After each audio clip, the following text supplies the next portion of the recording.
Hello, I'm Martine, the artist behind Martine's Fine Art. 2 weeks ago I followed an airbrush workshop and in the end we combined the airbrush with watercolor pencils on an ampersand multimedia panel. So actually we created a mixed media piece. And that made me think, would it be possible to work with an airbrush on Fisher400? And how would this combine with colored pencils and the brush and pencil products?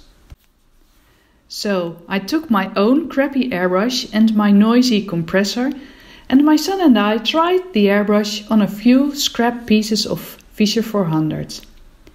And the Fisher400 performed really well. It didn't buckle or tear or so.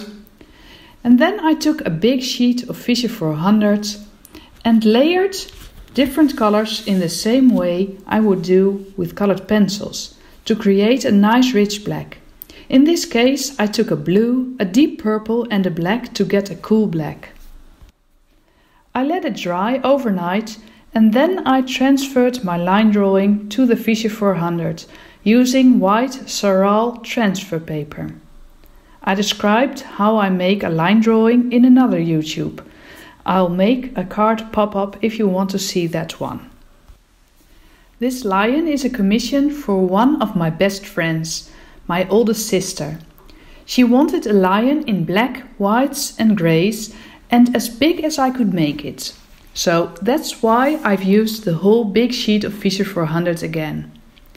I took all the greys of the polychromos sets, well, the cool greys, the white and black, and started playing with texture and tonal values. Working from black towards the right value is something different than the other way around from a light surface, but it was really fun. And the lion has really funny hairs.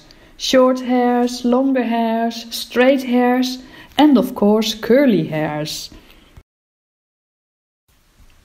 It's a good habit to watch the reference every few seconds during the coloring to see in which direction the fur is growing.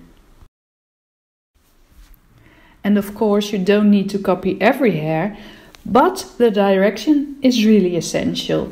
It follows the shape of the structures beneath the hairs, the muscles and the skull. Most of the times I worked from dark to light.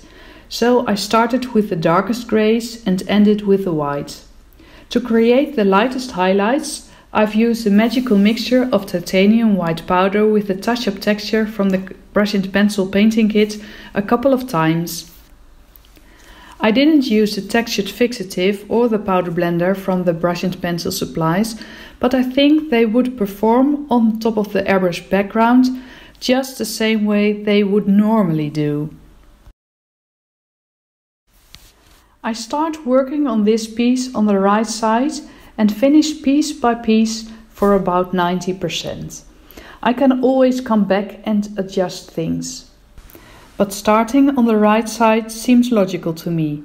It prevents me from smudging the paper with my hand because I'm left-handed. For right-handed people it would be more logical to start on the left. To prevent the smudging even more, I have a piece of glassine under my wrist. Drawing piece by piece helps me to concentrate better on every little detail, otherwise I get overwhelmed. But in the end I'll have to check if the total piece is in balance.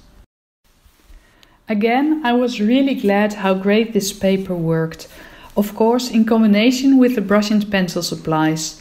And although I can create a black background by layering colored pencils or pan pastel in combination with the textured fixative, this was fun and easy too, to use the airbrush.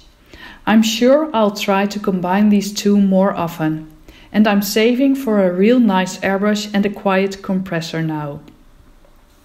Because I want to see if I can push this further, make real underpaintings with it.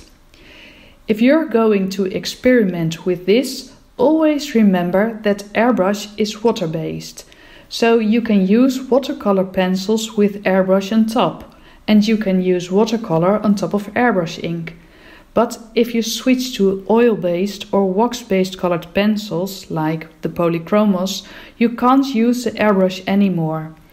I tried it on the scrap piece and it gave some unexpected effects. You definitely don't want them in your drawings.